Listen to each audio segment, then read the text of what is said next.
Bismillahirrahmanirrahim. Assalamualaikum warahmatullahi wabarakatuh. Perkenalkan, nama saya Fitri Meldawati dengan NPM A1J020015 dan anggota saya Rani Khairunisa dengan NPM A1J020055.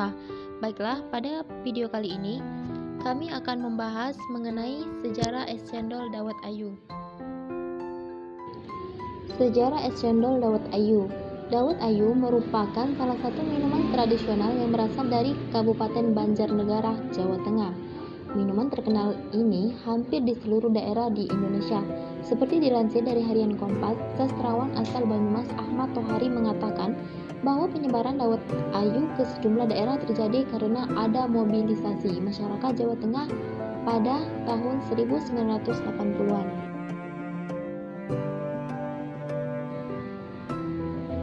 Orang-orang Banjarnegara dan Banyumas diduga membuat dawet dimanapun mereka tinggal.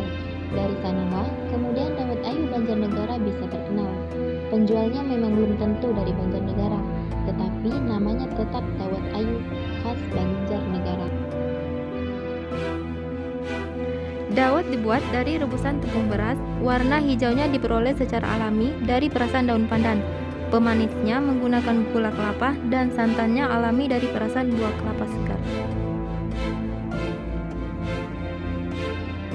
Para penjual dawet biasanya menggunakan pikulan yang khas untuk berjualan.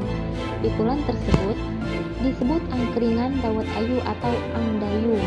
Ada dua gentong besar yang ditempatkan di sisi kanan dan kiri pikulan. Isinya masing-masing adalah santan dan dawet.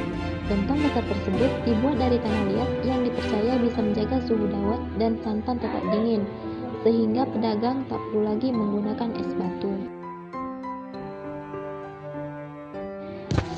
Namun kini, banyak juga penjual dawet yang menggunakan es batu agar dawet semakin segar. Kini juga semakin banyak pedagang yang menjual dawet dengan gerobak dan menggunakan ember plastik ketimbang gentong tanah liat. Asal-usul dawet ayu masih simpang siur dan punya banyak versi. Menurut Ketua Dewan Kesenian Banjarnegara, John Daroso, dawet Banjarnegara bisa meraih popularitas konon berawal dari lagu yang diciptakan seniman Banjarnegara bernama Bono. Nah, selanjutnya ada filosofi dawet, tradisi dodol dawet. Dalam pernikahan adat Solo, ada tradisi dodol dawet di mana saat orang tua sang pengantin, wanita berjualan dawet kepada para tamu undangan. Tahukah Anda makna di balik tradisi tersebut? Nah, di sini kami akan menjawabnya. Makna dari di balik tradisi tersebut, bentuk dawet yang bulat pun memiliki makna dari filosofi tersendiri.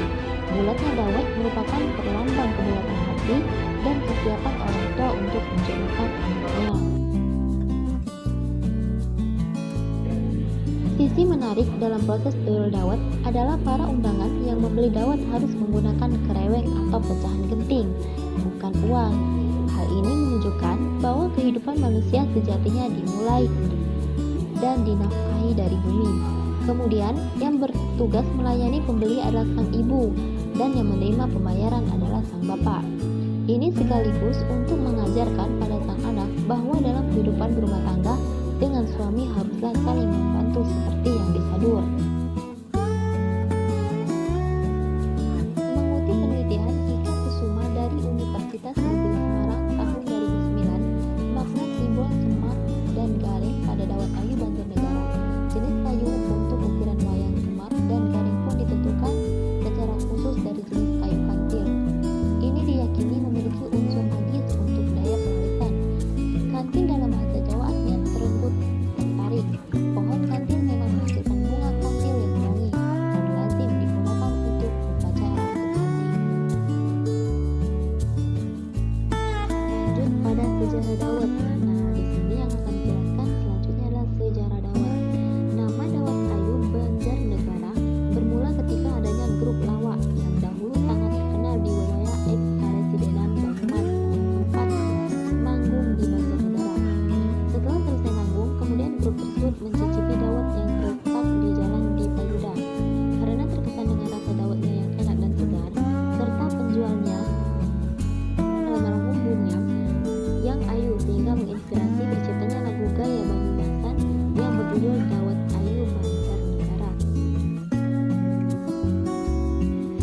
Guru pelawak dan lagu itulah yang salah satunya ikut andil dalam mempopulerkan dawet ayu hingga ke berbagai daerah. Perlu diperhatikan dan diingat, salah satu ciri khas penjual dawet ayu Banjarnegara adalah adanya 2 buah toko wayang pada gerobaknya. Toko wayang itu adalah Semar dan Gareng.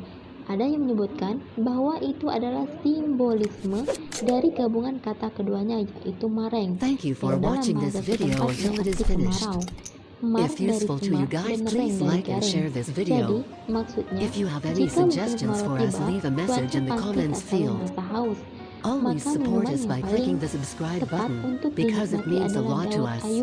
Atau To bisa the next juga video. adalah See you. simbolisasi dari penjual yang menginginkan cuaca dalam kondisi kemarau sehingga dawetnya bisa laris. Dawet ayu bukan hanya terkenal di Banjarnegara, tapi di daerah sekitar seperti Cilacap, Kebumen, Wonosobo, Purbalingga, Purwokerto, Banyumas, bahkan di kota besar Semarang, Jakarta, dan Surabaya. Alat dan bahan es dawet. Alat 1. Cetakan es dawet. 2. Panci. Bahan 1 bungkus tepung beras, 2 lembar daun pandan dan daun saji, setengah garam, gula merah, es batu, air, santan, gula pasir. Cara pembuatan. 1. Campur tepung beras dan garam dengan air, daun pandan dan daun suji sebagai pewarna. Aduk hingga mencampur. 2. Masak campuran tepung di atas panci sambil diaduk sampai adonan menggumpal. 3. Setelah adonan menggumpal, siapkan air dingin dan es batu dalam mangkuk. 4. Cetak adonan dengan saringan dawet dan tekan-tekan agar berbentuk.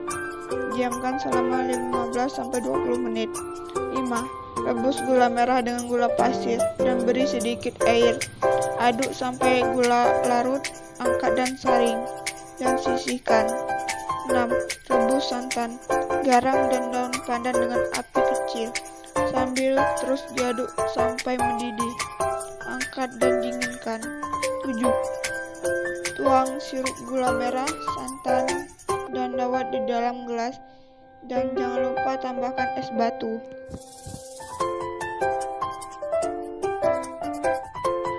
Kelebihan dan kekurangan. Kelebihannya: 1. Mengatasi perut kembung, 2. Mengontrol tekanan darah, 3. Meningkatkan nafsu makan, 4. Mendinginkan tubuh. Kekurangannya: 1. Banyak penjual curang memakai pewarna tekstil untuk dawet agar warna hijaunya terlihat segar dan menarik. Mungkin itu saja penyampaian dari materi kami mengenai sejarah es cendol dawet. Nah, mungkin ada yang belum tahu dan juga ada yang tahu. Mungkin yang belum tahu semoga dapat pengalaman, dan yang sudah tahu menambah pengalaman. Baiklah, mungkin itu saja. Lebih dan kurang saya mohon maaf. Kepada Allah saya mohon ampun. Semoga apa yang kami sampaikan di video kali ini bagi yang menonton dan melihat dapat bermanfaat